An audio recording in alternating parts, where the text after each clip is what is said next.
Hi students, നമ്മളിന്ന് discuss ചെയ്യുന്നത് single entry system എന്താണെന്നുള്ളതാണ്.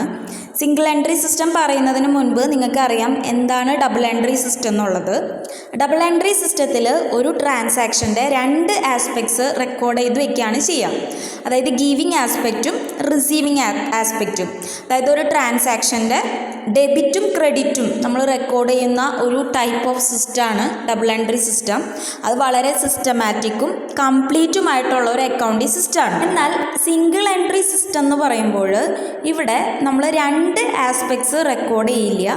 അതിന് പകരം എന്താണ്, ഒരു ട്രാൻസാക്ഷൻ്റെ ഒരു ആസ്പെക്റ്റ് അല്ലെങ്കിൽ ആ ഒരു പേഴ്സണൽ ആസ്പെക്ട്സ് മാത്രമാണ് നമ്മളിവിടെ എന്ത് ചെയ്യുന്നത്, റെക്കോർഡ് ചെയ്ത് വെക്കുന്നത്. അതുകൊണ്ട് തന്നെ സിംഗിൾ എൻട്രി സിസ്റ്റത്തിനെ incomplete form of recording financial transactions എന്നാണ് നമ്മൾ പറയുക. ഇവിടെ മെയിൻലി നമ്മൾ പേഴ്സണൽ അക്കൗണ്ട്സും ആ ക്യാഷ് ആസ്പെക്ട്സും മാത്രമേ ഇവിടെ റെക്കോർഡ് ചെയ്ത് വെക്കുള്ളൂ.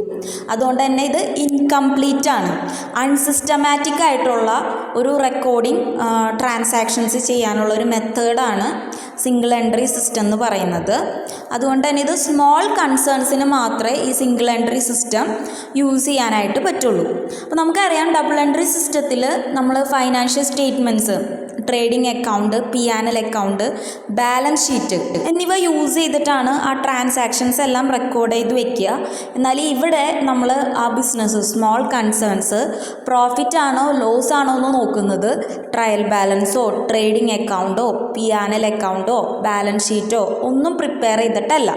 അപ്പോൾ അതെങ്ങനെയാണ് സിംഗിൾ എൻട്രി സിസ്റ്റം അനുസരിച്ച് നമ്മൾ ട്രാൻസാക്ഷൻസ് എല്ലാം റെക്കോർഡ് ചെയ്യുന്നതും അവിടുത്തെ പ്രോഫിറ്റ് ആണോ ലോസ് ആണോ എന്ന് കണ്ടുപിടിക്കുന്നത് നമുക്ക് നോക്കാം. അപ്പോൾ സിംഗിൾ എൻട്രി സിസ്റ്റം അനുസരിച്ച് പ്രോഫിറ്റ് ആണോ ലോസ് ആണോ എന്ന് കണ്ടുപിടിക്കാനായിട്ട് രണ്ട് മെത്തേഡ്സ് ആണ് മെയിൻലി ഉള്ളത്. ഒന്നാമത്തെയാണ് നെറ്റ്വർത്ത് മെത്തേഡ്, അല്ലെങ്കിൽ അതിന് പറയുന്ന മറ്റൊരു പേരാണ് സ്റ്റേറ്റ്മെൻറ്റ് ഓഫ് അഫയേഴ്സ് മെത്തേഡ് അല്ലെങ്കിൽ capital comparison method. Capital comparison method എന്ന് പറയുന്നത് എന്താണെന്ന് വെച്ച് കഴിഞ്ഞാൽ നമ്മളിവിടെ ഓപ്പണിംഗ് ക്യാപിറ്റലും ക്ലോസിംഗ് ക്യാപിറ്റൽ എടുത്തിട്ട് അതിൻ്റെ ബേസിസിലാണ് ഇവിടെ പ്രോഫിറ്റ് അല്ലെങ്കിൽ ലോസ് കണ്ടുപിടിക്കുക. രണ്ടാമത്തെ മെത്തേഡാണ് conversion method. Statement of affairs method വെച്ച് നമ്മൾ പ്രോഫിറ്റ് അല്ലെങ്കിൽ ലോസ്, ഇതിന് നമുക്ക് ഗ്രോസ് പ്രോഫിറ്റ് അല്ലെങ്കിൽ ഗ്രോസ് ലോസ് എന്ന് പറയാം, അത് കണ്ടുപിടിക്കാനുള്ള ഫോർമാറ്റാണ് ഇതുള്ളത്. ആദ്യമായിട്ട് നമ്മൾ അതിൻ്റെ ഹെഡിങ് എഴുതാം, statement of profit and loss for the year ended, ആ ഇയർ എഴുതാം. ക്ലോസിംഗ് ക്യാപിറ്റൽ എഴുതാം, closing capital at the end of the year. ഇപ്പോൾ 31st എന്ന് പറഞ്ഞാൽ നമുക്ക് 31st മാർച്ചിൽ നമുക്ക് തരുന്ന ആ ക്യാപിറ്റലായിരിക്കും ക്ലോസിംഗ് ക്യാപിറ്റൽ, അത് എഴുതാം. അതിൻ്റെ കൂടെ നമ്മൾ ഡ്രോയിങ്സ്, ആ ഒരു പർട്ടിക്കുലർ പീരീഡിലെ ഡ്രോയിങ്സ് ആഡ് ചെയ്യും. ദെൻ നമ്മൾ എന്ത് ചെയ്യും, അഡീഷണൽ ക്യാപിറ്റൽ അതിൽ നിന്ന് ലെസ് ചെയ്യും. അപ്പോൾ നമുക്ക് കിട്ടുന്ന എമൗണ്ടിനെ പറയുന്ന പേരാണ് അഡ്ജസ്റ്റഡ് ക്ലോസിംഗ് ക്യാപിറ്റൽ.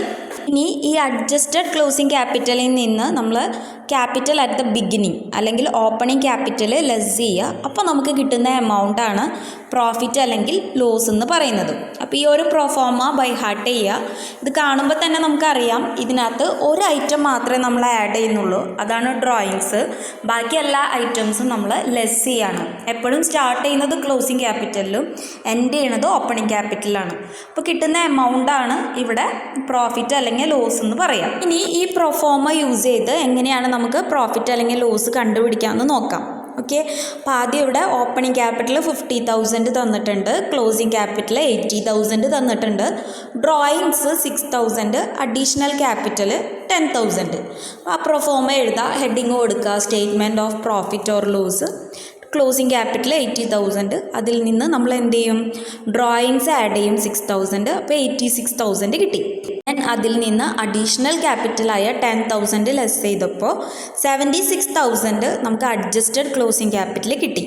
ഇനി അതിൽ നിന്ന് നമ്മൾ എന്ത് ഡിഡക്റ്റ് ചെയ്യണം, ഓപ്പണിംഗ് ക്യാപിറ്റൽ ഡിഡക്റ്റ് ചെയ്യുക. 50,000 ഡിഡക്റ്റ് ചെയ്യുമ്പോൾ 26,000 നമുക്ക് പ്രോഫിറ്റ് കിട്ടി.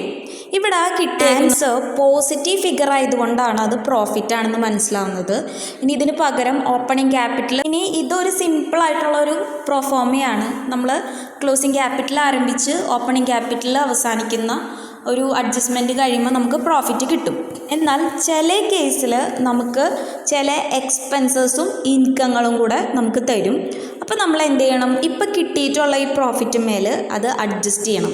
അപ്പോൾ അതിനുള്ളൊരു പ്രൊഫോമയാണിത്. അപ്പോൾ ഓൾറെഡി നമ്മൾ കണ്ടുപിടിച്ച ഗ്രോസ് പ്രോഫിറ്റ് വരെ എത്തണം. അതായത് എങ്ങനെയാണ്, ക്ലോസിങ് ക്യാപിറ്റൽ എഴുതുക, അല്ലെങ്കിൽ capital at the end of the year എഴുതുക, അതിൻ്റെ കൂടെ ഡ്രോയിങ്സ് ആഡ് ചെയ്യുക, ദെൻ അഡീഷണൽ ക്യാപിറ്റൽ ലെസ് ചെയ്യുക. അപ്പോൾ നമുക്ക് അഡ്ജസ്റ്റഡ് ക്ലോസിങ് ക്യാപിറ്റൽ കിട്ടും. അതിൽ നിന്ന് ഓപ്പണിംഗ് ക്യാപിറ്റൽ ലെസ് ചെയ്ത് കഴിഞ്ഞാൽ നമുക്ക് എന്ത് കിട്ടും, profit or loss for the year for before adjustments കിട്ടും. ഓക്കെ, അപ്പോൾ ഇപ്പോൾ കിട്ടുന്ന എമൗണ്ടാണ് ഗ്രോസ് പ്രോഫിറ്റ്സ്. ഇതിന്മേലാണ് നമ്മൾ എന്ത് ചെയ്യേണ്ടത്, അഡ്ജസ്റ്റ്മെൻറ്റ്സ് ചെയ്യേണ്ടത്. അതായത് എക്സ്പെൻസസ് ആണെങ്കിൽ ഗ്രോസ് പ്രോഫിറ്റിൻ്റെ കൂടെ എന്ത് ചെയ്യും, നമ്മൾ ലെസ് ചെയ്യും. അല്ലെങ്കിൽ ഇൻകംസ് ആണെങ്കിൽ നമ്മൾ എന്ത് ചെയ്യും, ആഡ് ചെയ്യും. അപ്പോൾ ഗ്രോസ് പ്രോഫിറ്റ് ആണെങ്കിൽ ഈ പറഞ്ഞ ഇൻകംസ് നമ്മൾ ആഡ് ചെയ്യണം. അതായത് interest on drawings, under valuation of assets, over valuation of liabilities, prepaid expenses. അതായത് നിങ്ങൾ ഡബിൾ എൻട്രി സിസ്റ്റത്തിൽ നമ്മളൊരു P&L അക്കൗണ്ട് എടുക്കുകയാണെങ്കിൽ അതിൻ്റെ ക്രെഡിറ്റ് സൈഡിൽ വരുന്ന ഐറ്റംസ്, അതായത് വലതുവശത്ത് വരുന്ന ഐറ്റംസ് നമ്മൾ എന്ത് ചെയ്യണം, ആഡ് ചെയ്യണം. ഇൻകംസ് ആഡ് ചെയ്യാം. ലെസ് ചെയ്യേണ്ടത് എന്താണ്, എല്ലാ എക്സ്പെൻസസും. അതായത് നമ്മൾ ഡബിൾ എൻട്രി സിസ്റ്റത്തിൽ P&L അക്കൗണ്ട് എഴുതുകയാണെങ്കിൽ അതിൻ്റെ ലെഫ്റ്റ് സൈഡിൽ, ഡെബിറ്റ് സൈഡിൽ വരുന്ന ഐറ്റംസ് ആണ് എന്ത് ചെയ്യേണ്ടത്, ലെസ് ചെയ്യേണ്ടത്. അപ്പോൾ നമുക്ക് കിട്ടുന്നതാണ് നെറ്റ് പ്രോഫിറ്റ് അല്ലെങ്കിൽ net loss during the year. Okay, ഇപ്പോൾ ക്ലിയർ ആയെന്ന് വിചാരിക്കണു. ആദ്യം പറഞ്ഞ പ്രൊഫോമ വെച്ചിട്ട് ഗ്രോസ് പ്രോഫിറ്റ് വരെ കാണാം. എന്നിട്ട് പ്രോഫിറ്റ് ആണെങ്കിൽ ഇൻകംസ് ആഡ് ചെയ്യുക, ഈ പറഞ്ഞ എക്സ്പെൻസസ് ലെസ് ചെയ്യുക. ഇതിന് പകരം നമ്മൾ ആദ്യം പറഞ്ഞ പ്രൊഫോമ അനുസരിച്ച് ലോസ് ആണെന്ന് വിചാരിക്കും. അപ്പോൾ ഇതിൻ്റെ ജസ്റ്റ് ഓപ്പോസിറ്റ്, അതായത് ഇൻകംസ് ലെസ് ചെയ്യുക, എക്സ്പെൻസസ് ആഡ് ചെയ്യുക. അപ്പോൾ നമുക്ക് കിട്ടുന്ന എമൗണ്ടാണ് നെറ്റ് പ്രോഫിറ്റ് അല്ലെങ്കിൽ നെറ്റ് ലോസ്. ഇനി ഈ അഡ്ജസ്റ്റഡ് പ്രൊഫോമ വെച്ചിട്ടുള്ള ഒരു പ്രോബ്ലം നമുക്ക് നോക്കാം. അപ്പോൾ ഇവിടെ ഒരു ബുക്ക് കീപ്പിംഗ് സിംഗിൾ എൻട്രി സിസ്റ്റത്തിലുള്ളതാണ് പറയണത്. നമ്മുടെ അടുത്ത് net profit at the end of the year കണ്ടുപിടിക്കാനാണ് പറയണത്. ക്വസ്റ്റ്യനിൽ ക്യാപിറ്റൽ 1 for 2018 എന്ന് പറഞ്ഞ് തന്നിട്ടുണ്ട്. 1 lakh rupees അത് ഓപ്പണിംഗ് ക്യാപിറ്റലാണ്, സ്റ്റാർട്ടിങ്ങിലല്ലേ 1,400. ദെൻ 31st മാർച്ചിൽ തന്നേക്കുന്നത് 1,50,000 ക്ലോസിങ് ക്യാപിറ്റലാണ്. അപ്പോൾ അത് വെച്ചാണ് നമ്മൾ തുടങ്ങേണ്ടത്. പിന്നെ കൂടാതെ അഡീഷണൽ ക്യാപിറ്റൽ നമുക്ക് 20,000ഉം പിന്നെ ചില എക്സ്പെൻസസും ഇൻകവും തന്നിട്ടുണ്ട്. അതിലൊന്നാമത്തെയാണ് ഔട്ട്സ്റ്റാൻഡിങ് സാലറി. ഔട്ട്സ്റ്റാൻഡിങ് സാലറി എന്ന് പറയുന്നത് ഇനി നമുക്ക് കിട്ടാനുള്ള സാലറിയാണ്. അപ്പോൾ അതൊരു എക്സ്പെൻസാണ്. അപ്പോൾ നമ്മൾ എന്ത് ചെയ്യണം, അത് ഗ്രോസ് പ്രോഫിറ്റിൽ നിന്ന് ലെസ് ചെയ്യേണ്ട ഒരു ഐറ്റമാണ് ഈ ഔട്ട്സ്റ്റാൻഡിങ് സാലറി. പിന്നെ നെക്സ്റ്റ് ഐറ്റം തന്നേക്കുന്നത് ഡ്രോയിങ്സ്. അത് നമുക്കറിയാം ക്ലോസിങ് ക്യാപിറ്റലിൻ്റെ കൂടെ ആഡ് ചെയ്യേണ്ട ഐറ്റമാണ് ഈ 12,000. പിന്നെ 2 ഐറ്റംസും കൂടെ തന്നിട്ടുണ്ട്. അത് രണ്ടും ഇൻകാണ്. Rent due but not received. Rent due ആയതുകൊണ്ട് ബട്ട് നമുക്ക് റിസീവ് ചെയ്തിട്ടില്ല. ഡെഫിനറ്റ്ലി അത് കിട്ടുമ്പോൾ അതൊരു ഇൻകാണ്. അപ്പോൾ അത് നമ്മൾ ആഡ് ചെയ്യേണ്ടതാണ് ഗ്രോസ് പ്രോഫിറ്റിൻ്റെ കൂടെ. പ്രീപെയ്ഡ് ഇൻഷുറൻസ് മുൻകൂട്ടി നമ്മൾ പ്രീപെയ്ഡ് ചെയ്തിട്ടുണ്ട്, അതുകൊണ്ട് തന്നെ അതും ഇൻകാണ്. നിങ്ങൾ ആ പ്രൊഫോമയിൽ നോക്കിയിട്ട് ഏതൊക്കെയാണ് എക്സ്പെൻസസ് ഏതൊക്കെയാണ് ഇൻകെന്ന് നിങ്ങൾ ടെക്സ്റ്റിൽ കുറച്ചും കൂടി ഇലാബറേറ്റ് ആയിട്ട് തന്നിട്ടുണ്ട്. കണ്ടോ? അപ്പോൾ ഇതിനകത്ത് നമുക്കറിയാം ഗ്രോസ് പ്രോഫിറ്റിൻ്റെ കൂടെ ലെസ് ചെയ്യുന്ന എക്സ്പെൻസസ് ഏതൊക്കെ ഇൻകാണെന്ന്. ഇത് നോട്ടിൽ എഴുതിയിട്ട് ബൈ ഹാർട്ട് ചെയ്യുക. അപ്പോൾ നമുക്കറിയാം. അതിനകത്ത് നോക്കിക്കഴിഞ്ഞാൽ നിങ്ങൾക്ക് കാണാം പ്രീപെയ്ഡ് എക്സ്പെൻസസും ഔട്ട്സ്റ്റാൻഡിങ് ഇൻകെല്ലാം ഇൻകത്തിൽ വരുന്നതാണ്. അതുകൊണ്ട് നമ്മൾ ആഡ് ചെയ്യണം. അപ്പോൾ ഇവിടെ റെൻറ്റ് ഡ്യൂ ബട്ട് നോട്ട് റിസീവ്ഡും പ്രീപെയ്ഡ് ഇൻഷുറൻസും എന്താണ്, ഇൻകത്തിൽ വരുന്നതാണ്. അതുപോലെ തന്നെ ഔട്ട്സ്റ്റാൻഡിങ് സാലറി എന്താണ്, എക്സ്പെൻസസ് ആണ്. അപ്പോൾ നമ്മൾ എന്ത് ചെയ്യണം, ഈ പ്രോബ്ലം എടുക്കുക. അതിനകത്ത് ആദ്യം ക്ലോസിങ് ക്യാപിറ്റൽ എഴുതുന്നു, എന്നിട്ട് അതിൽ എന്താ ആഡ് ചെയ്യണം, ഡ്രോയിങ്സ് ആഡ് ചെയ്തു. അപ്പോൾ ഒരു എമൗണ്ട് കിട്ടി അല്ലേ. അതിൽ നിന്ന് നമ്മൾ അഡീഷണൽ ക്യാപിറ്റൽ കുറയ്ക്കുന്നു 20,000. അപ്പോൾ അഡ്ജസ്റ്റഡ് ക്ലോസിങ് ക്യാപിറ്റൽ കിട്ടും. അതിൽ നിന്ന് നമ്മൾ എന്ത് കുറയ്ക്കണം, ഓപ്പണിംഗ് ക്യാപിറ്റൽ ലെസ് ചെയ്യണം. അപ്പോൾ ഗ്രോസ് പ്രോഫിറ്റ് 42,000 കിട്ടും.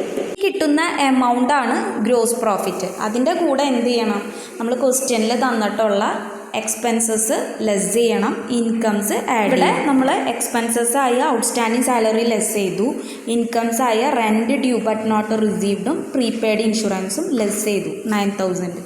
നമുക്ക് ആൻസർ 43,000 കിട്ടി. ഇതാണ് നമ്മുടെ നെറ്റ് പ്രോഫിറ്റ് അല്ലെങ്കിൽ നെറ്റ് ലോസ്. അപ്പോൾ ഇതെല്ലാവർക്കും ക്ലിയർ ആയെന്ന് വിചാരിക്കണം. അപ്പോൾ ഈ 2 ഫോർമാറ്റും നോട്ടിൽ നന്നായിട്ട് എഴുതി വയ്ക്കുക. അതുപോലെ തന്നെ അതിൻ്റെ 2 എക്സാമ്പിൾസ് വെച്ചിട്ടുള്ള പ്രോബ്ലം ചെയ്യുക. Okay, thank you so much.